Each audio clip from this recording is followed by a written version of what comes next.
Local programming on KRWG made possible in part by viewers like you. Thank you. This is KRWG, TV, radio, online, news that matters. Now, across the Mesilla Valley and the borderland, the stories that shape our community. From the KRWG Broadcast Center at New Mexico State University, this is Newsmakers. Up front this week, Las Cruces Public Schools recently held a job fair to help fill a teacher shortage. Michael Hernandez reports. Educators arrived to Las Cruces Public Schools job fair with resumes in hand, ready to fill positions as substitutes and full-time teachers. The 24,000-plus student district is in the midst of a substitute teacher shortage. Chief Human Resources Officer Miguel Serrano says it's nothing new. The need for substitute has been basically district-wide. I don't necessarily want to say that it's one per school over the other one. It's just, for example, sometimes where the flu epidemic hit us hard in January, some teachers at some schools where there was more teachers sick than other schools. So it's not necessarily a one particular school issue. It's a district-wide issue, and it just does vary from time to time. While the flu season hit the district especially hard this year, Serrano says there are other reasons for the shortage. He says substitutes are often promoted to educational assistants or leave for jobs that pay more, so they're always in demand. Serrano says the district hires between 10 and 20 substitutes a week to fill the gaps and hosted the fair to increase the pool.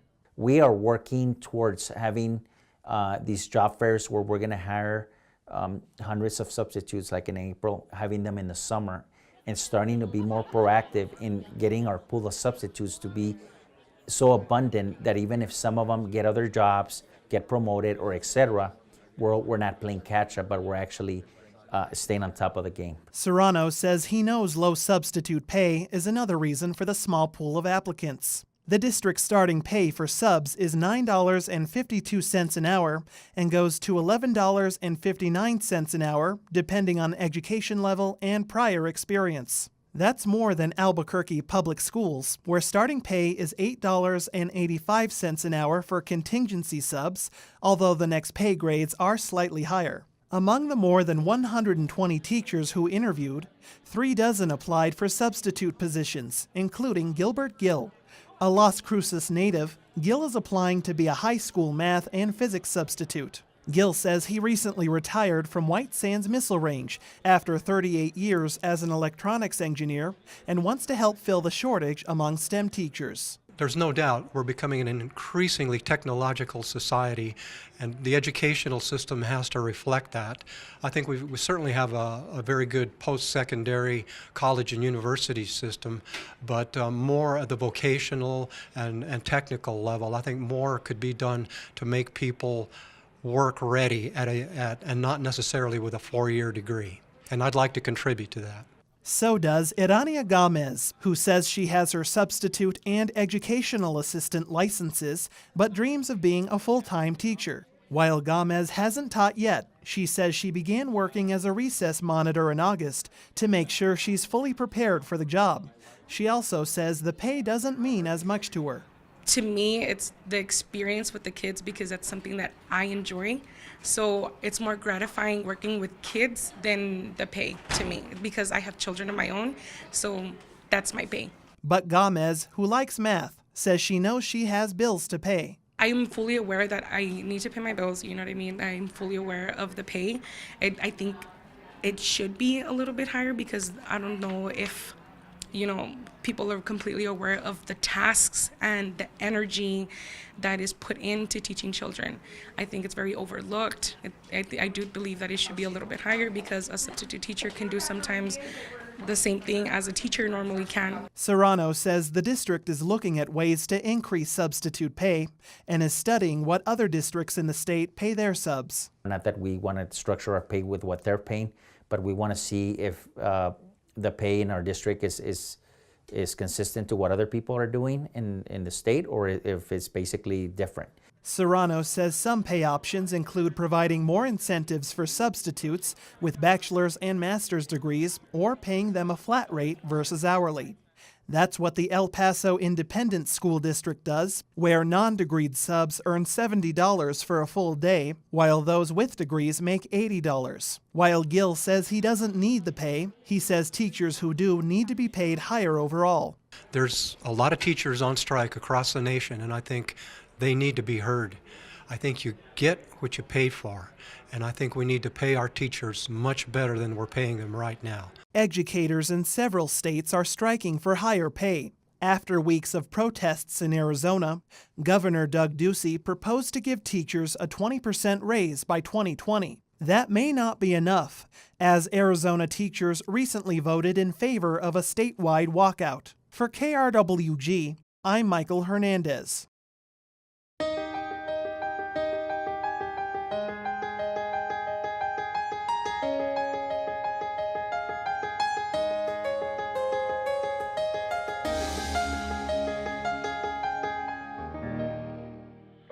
Traffic. Please be advised, runway 1230 and runway 0826 will be closed beginning at 5 p.m.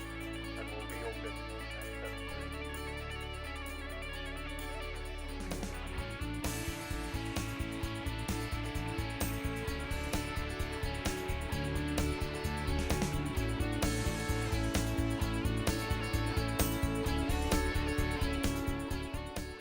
The EAA is the largest organization in the world that promotes recreational flying. The mission is to get people interested in flying and to come out and build airplanes and become pilots. We have everything from amateur-built experimentals to commercially built airplanes. Some classics like mine, this is a 1948 Cessna. Then we have other airplanes that are in construction by their owners, and some that have flown and aren't flying anymore. We've got a big mix really.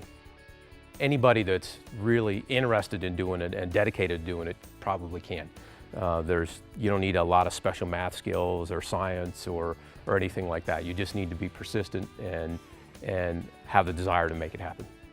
And there are a lot of different kinds of airplanes. Some are fiberglass and carbon fiber composites, some are aluminum, some are steel tubes with fabric coverings. We even have people that make airplanes out of wood still. Depending on what kind of airplane you want to build, you might be involved with any or all of those different techniques. That's part of what gets people interested in a lot of cases. They want to be able to try their hand at a lot of different kinds of construction. I won't say that it's 100% perfectly safe, but most of the accidents that people get involved in are related to errors in their own judgment. And even when the small airplanes crash, you're overwhelmingly not likely to be injured. Fatal crashes in small airplanes are pretty rare.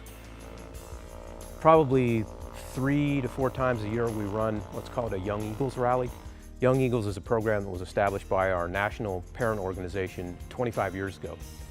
The idea was to get kids interested in flying, and what we do is we bring them out, talk to them a little bit about how airplanes work, take them up for a ride. Doesn't cost anything.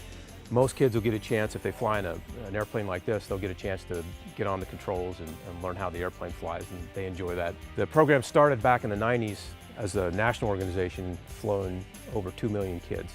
Most of the kids who have flown do not go on to become pilots, but most of the people who do become pilots now in the United States did fly in the Young Eagles program at one point or another. So it's been pretty successful in becoming the avenue that gets people interested in aviation through and to go on to become pilots. Those of us who do it think is fantastic, and we really can't understand why everybody doesn't want to do that. It's always a surprise to me when I talk to kids and ask them, hey, would you like to learn how to fly? Oh, no, that is hard for me to understand. We got to fly an airplane. The fastest we got, I think, was 138 miles per hour. How did that feel? It felt like we were going the speed of a snail, to be honest. You scared? At first I was, but it has helped me get over my fear of heights, so that's a plus. I was excited. Would you do it again? I would do it again, actually, which I already did today. Uh-huh. So Was it scary? No, not really. The first time I did it, it was kind of scary, but now that I've done it again, it's not really scary that much. So we're on the east side of Las Cruces International Airport. It's very easy to find this hangar because we have huge letters on the outside that say EAA 555.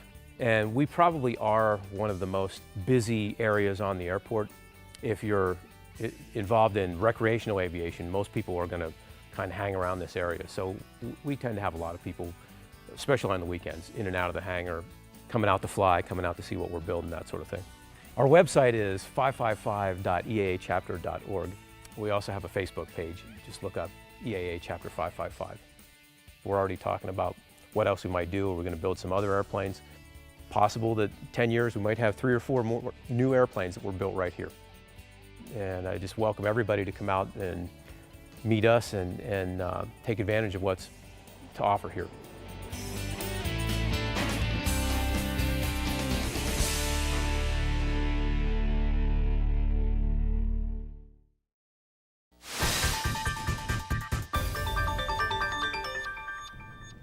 Welcome to In Focus. I'm Anthony Moreno. Our guest today is Xochitl Torres-Small. She is running as a Democrat in the primary for the 2nd Congressional seat of New Mexico. Thank you so much for joining us. Anthony, thanks so much for having me. Now, I'd like to start off with just a simple question. Why are you running?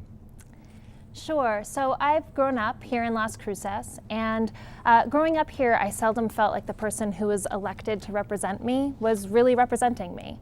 I didn't feel like I had a voice. I didn't feel like my family had a voice, and I certainly didn't feel like my community had a voice. And, you know, things have just gotten worse in terms of Washington. People are becoming distracted by issues that really aren't affecting their constituents. They're also allowing polarized views to really hamper solutions. And, you know, I have experience working for Senator Udall and now as an attorney finding solutions and crafting those. So, for example, when I worked for Senator Udall, a constituent approached me because there was a government agency that wasn't fulfilling its agreement to create riparian habitat along the Rio Grande. And so I brought folks together. There'd been an agreement between farmers and conservationists and the government to create these spaces. And there were plenty of excuses that could have been made. You know, this was too polarizing of an issue. Folks, they couldn't get the right land. But instead, we just made sure that we were meeting and talking and finding solutions to those issues. And so I have experience doing that, and it's time to bring that to Washington. I mean, you know, you brought up one issue. You've worked with water issues as an attorney.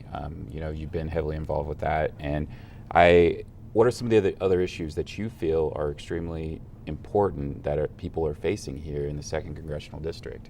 Absolutely. So being from here and choosing to live here now, it's important to me that everyone has an opportunity to reach their dreams right here in New Mexico. So that's the lens that I'm looking through everything in. And what that means is that people are healthy. So they have access to affordable health care no matter who they are, if they live in a rural community, or to have the access to the specialists that they need, or not to have to wait online if they're a veteran to get through to the VA. So there's multiple. What health means is a lot of things depending where you are in the region, but working with Senator Udall and making sure that people had access to that health care is incredibly important to me. Also education. So in the federal government, we invest in early childhood education through Head Start and making sure that those funds get used here locally. Also job training is part of education, making sure that we're working with business owners and colleges as well as K through 12 schools to really prepare students for the economies of the future. And then lastly, that leads right into jobs and making sure that we're building on our diverse district to take advantage of the economic development opportunities that we need here in New Mexico. I want to talk about those things you just brought up. You mentioned Head Start, early childhood education. What do you think can be done in Congress to really address that situation here in New Mexico, which some have said may not always be on the same page with the federal government? Well, that's why it's important that we're working together as a team. When back when I worked for Senator Udall, it was essential that we were coordinating both within the federal delegation and also with the state government. And so making sure that the funding gets delivered from the federal government, and that then we're working with communities to leverage that. Okay, now once again, being able to have a trained workforce, what are some of the things people in Congress can do to help folks in the 2nd Congressional District so that they can ensure that they have the right job training?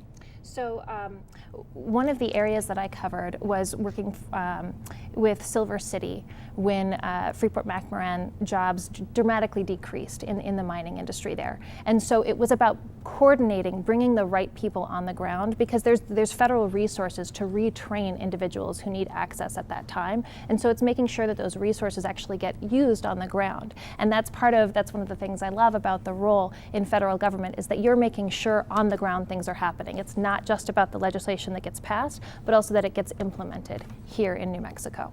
Now, developing the economy in the 2nd Congressional District, what do you see are the opportunities and the challenges in doing that in the 2nd Congressional District? So one of the things I love about this district is how diverse it is. We really have incredible resources across the board. So here on the border, the opportunity to leverage trade with Mexico and the skilled workforce in terms of bilingual skills, as well as training in international relations when it comes to working with Mexico, is a great important thing to leverage. We also have great land resources, and having Wismar here, we have incredible opportunity with airspace. Also, we have energy opportunities throughout the state, whether it's wind, solar, oil, gas. We have tons of resources that we have to use responsibly. And then finally, tourism, and making sure that that's an added component of our economic future. Now, you mentioned, establishing the relationship between enhancing that with Mexico, and as far as like trade goes and things like that along the border. There's been a lot of talk, with NAFTA being up for talks, and President Trump has obviously said some things about the NAFTA deal. I mean, what are your thoughts on NAFTA, and how do you feel about the deal?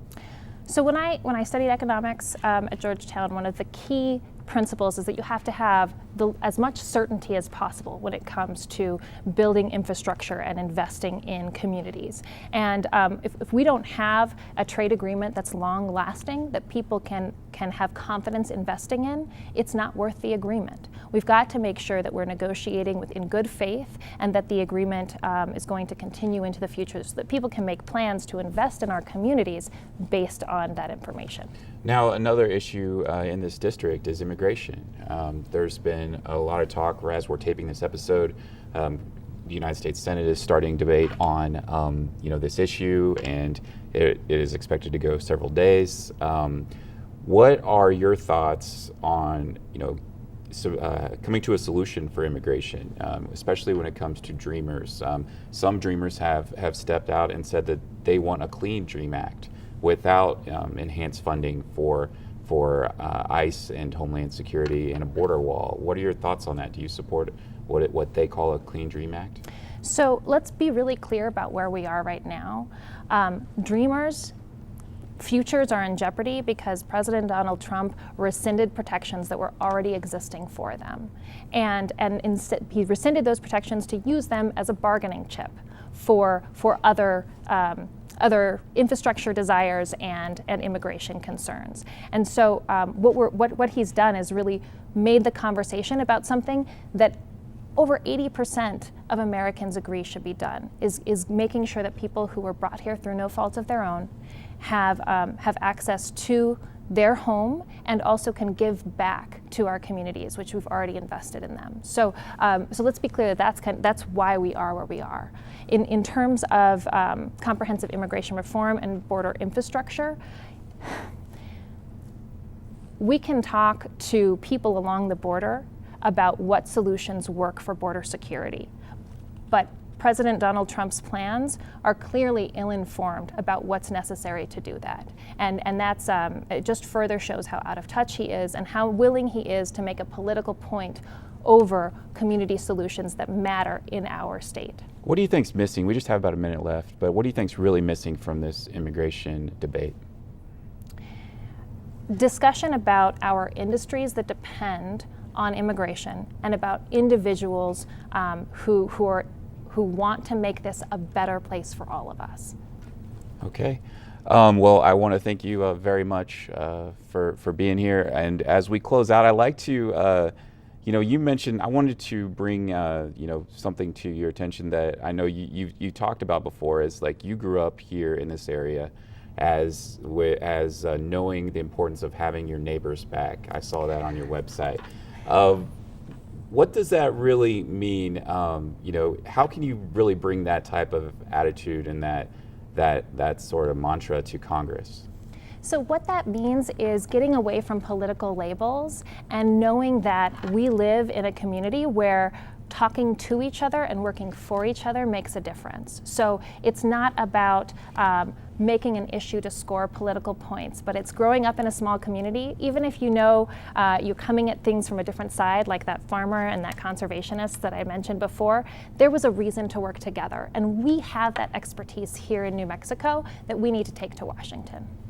Xochitl Torres-Small, thank you very much for joining us. Thank you so much, Anthony. I really appreciate it. And we look forward to seeing you next time on In Focus. Thanks for joining us. Education news now, and today we feature New Mexico State University's College of Agricultural, Consumer, and Environmental Sciences.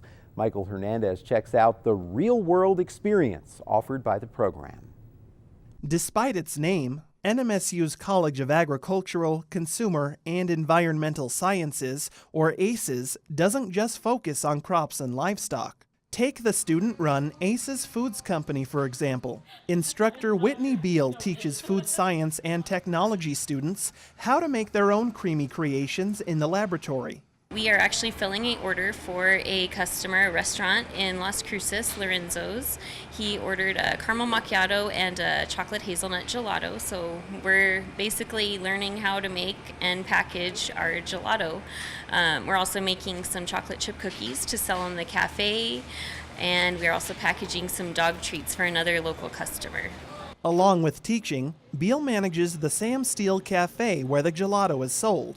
One of her students, senior Selena Ramirez, says she scooped up more gelato knowledge than she ever imagined. When we formulate the gelatos, it's a lot of science between the sugar and the water and making sure that you have the right proportions and making sure that everything is cooked and frozen at the right temperatures. It's really interesting, and I never thought I would be interested in it, and now look at me.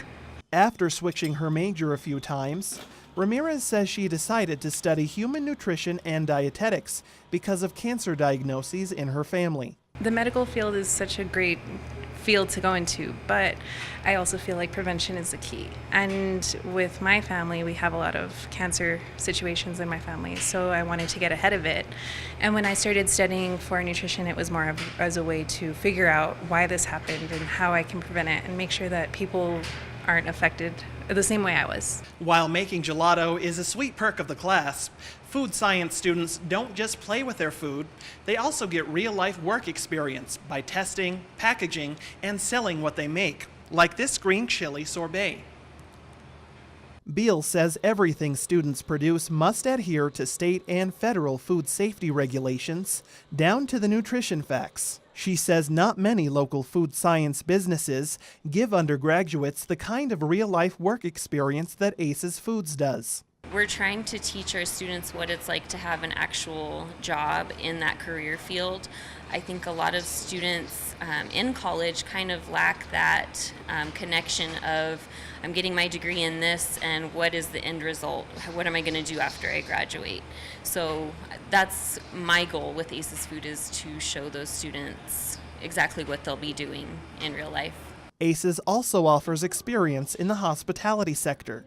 Students in the hotel, restaurant, and tourism management program get hands-on experience running their own restaurant. At 100 West Cafe, students spend equal time in the kitchen and dining room, learning service skills like table setting, bussing, and cooking. The cafe is open for an hour a day and serves different themed meals each week. Junior Megan Lansford says working in the restaurant doesn't feel like class. Lansford, who plans to work in the hotel industry, says discovering the HRTM program was like finding home and enjoys helping people in customer service. I like turning people's days around, and that's really what we're learning is customer service, how to help people, the ins and outs of the industry. It's great. It's very hands-on, and that's what drew me to the program more than anything is how hands-on everything is, and I just love it because I feel like I'm just jumping right in. Lansford says she's going to Florence, Italy in the summer to take a food and wine pairing class and will intern afterwards at a Hyatt Regency luxury resort in Austin, Texas. She says she wouldn't have those opportunities without the program's support. It's really built my confidence and gotten me out there to experience all this stuff, and it's just, I would have never thought I'd be going to Italy and spending the summer somewhere else until I came to this program.